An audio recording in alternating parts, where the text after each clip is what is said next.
Narito na ang PTV Balita ngayon.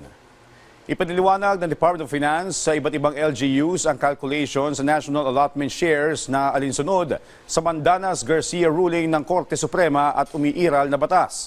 Sa pakikipagpulong ni Finance Secretary Ralph Recto sa mga alkalde, ipiniliwanag ng kalihim ang bawat linya ng computation at tiniyak na transparent ito sa proseso. Sa ilalim ng Mandanas-Garcia ruling, natukoy na hindi lamang sa Internal Revenue Allotment o IRA nang gagaling ang pondo ng mga LGU, kung hindi dapat may bahagi ring kita na matatanggap mula sa pamahalaan nasyonal o National Tax Allotment. Dagdag pa ni Secretary Recto, walang binago rito base sa desisyon ng Korte Suprema at resolusyon ng Development and Budget Coordination Committee o DBCC.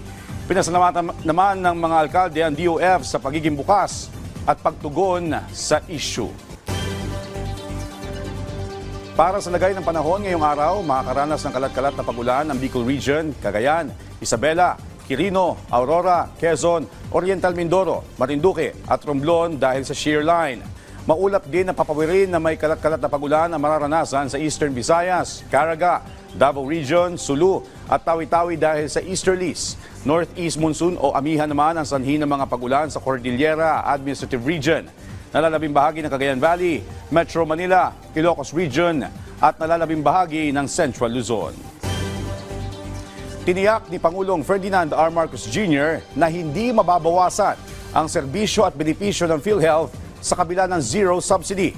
Ayon sa Pangulo, sa katunayan, mas madadagdagan at dadami pa ang serbisyo nito ngayong 2025. At ito ang guarantee ko. Napakasimple lang ang guarantee ko. Kahit may subsidy, kahit walang subsidy, kahit anong contribution, all of these issues, hindi mababawasan ang serbisyo ng PhilHealth. Hindi mababawasan ang bayad ng PhilHealth sa insurance claim.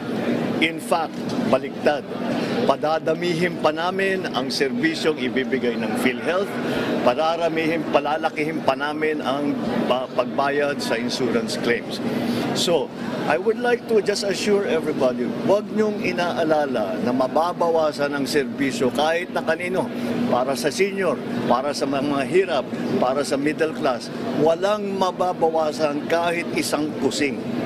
Quite the opposite. Dadagdagan natin yan in 2025, mas dadami pa ang magiging serbisyo na ibinibigay ng PhilHealth, mas lalaki pa ang magiging payment na ibibigay sa insurance claim. Kaya huwag po kayong mag-aalala, walang mawawala sa serbisyo ng PhilHealth. Mas pinapaganda pa nga namin ang pagpatakbo ng PhilHealth para mas marami pang maibibigay sa taong bayan. Samantala, abangan mamaya ano-ano nga ba ang mga reforma at programa na isinusulong ng Department of Health. Tatalakayin yan mamaya kasama si Health Secretary Teodoro Herbosa sa Bagong Pilipinas Ngayon. Mapapanood yan mamayang alas 12:30 ng tanghali dito lang sa PTV. At yan ang mga balita sa oras na ito. Para sa iba pang updates, i-follow at i-like kami sa aming social media platforms sa @PTVPH. Ako si Joshua Garcia para sa Pambansang TV sa Bagong Pilipinas.